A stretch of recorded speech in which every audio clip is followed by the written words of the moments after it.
So Bradley, at the end of this weekend, we'll be into the final half of your final season with the Tech 3 squad.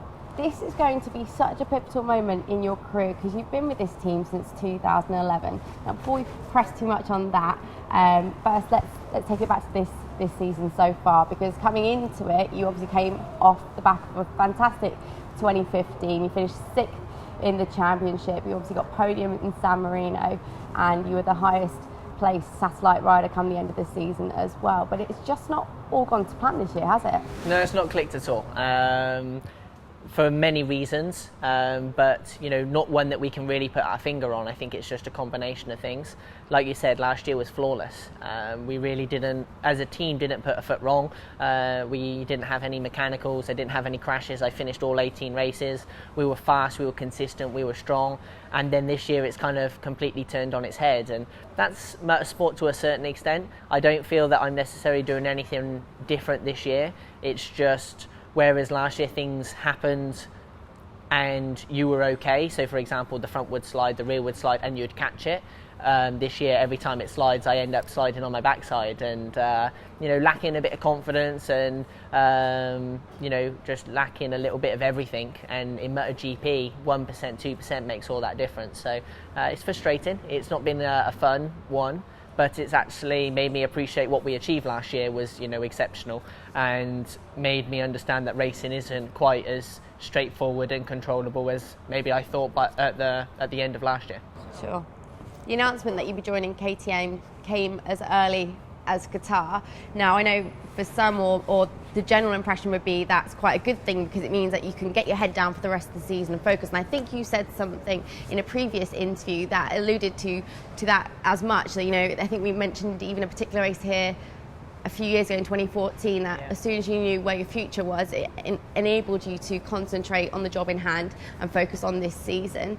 Do you think perhaps it's worked the opposite way this year, almost having that kind of a scale of a project? Has that added an additional pressure on you? Is that perhaps a contributing factor as to where things are going this year? I think that it would have been worse, had I not had that contract available, because if you can imagine, when all the talks were going on and when everything was happening, inside of the paddock, people didn't know where people were moving, etc., etc. It would have been worse because I had no results, no, real performance, and I would have been, really out on the wing trying to look for a ride. So I think that it's been nice that I've had the contract there to actually fall back on and not stress too much about it. It was a little bit of, a play on my mind, that KTM was out there. They just signed me as a factory rider. Now you have to really show everybody, what you can do. And also I wanted to finish my final year with Tech 3 on a bang. If I could have packed it up last year and moved on, it would have been quite nice. It would have been that fairy tale ending. But there's still, like you said, half a season to go, and there's plenty of time to turn it around. And there, of course, will be a familiar face following you there. Yes. How did you feel about that? My sheep. It's actually really nice because me and Paul have formed a good working relationship, let's say over the last 3 years. Prior to that, we had always been racing with each other since 2005, always fighting with each other. So it's nice for him to come, nice to have a familiar face, like you said, inside the team.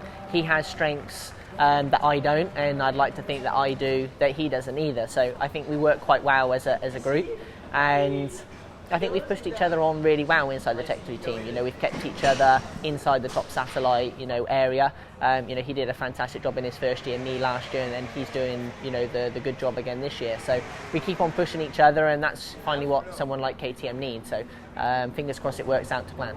Sounds like it's going to be an exciting time. Now, before we finish, obviously 5 years. It's been some good moments and obviously some sad moments. But we want to know from you what are the key moments that you're going to go away with into your future with KTM, but the good memories that you'll have of your time in Tech 3. Yeah, I mean there's so many memories, but I think podiums, are a big part of that. Silverstone coming from the back of the grid, and to finish second in front of my home fans, that was obviously very special on the Mistral in Moto2. My first podium inside of MotoGP, where started crying in front of the camera. But you know, that was an emotional one for me. It was a nice way to finish what had been, you know, a roller coaster of a season. And then last year to get the crazy race like in Misano, you know, and basically stay out there on slicks. No one really know what I'm doing except for, you know, my dad and my mechanic hanging over the pit wall telling me to keep on going. They believed in the plan even if I didn't at some time. So they're the ones I'll take with me. What about an off-track moment? I mean, we have lots of off-track moments, you know, behind closed doors with all of our social media content and stuff like that. We have lots of, you know, laughs and giggles. One thing I miss the most, though, is going to Bourne, seeing Tech 3, going down to the team HQ, going out on our, you know, team cycle rides on a Saturday, you know, all playing and laughing inside the mountains on our mountain bikes for a few hours. So, you know, it's the simple things that you're gonna miss. It has been a great family here inside of Tech 3, and yeah, it's certainly a fantastic 6 years. Thanks, Brad. Cheers.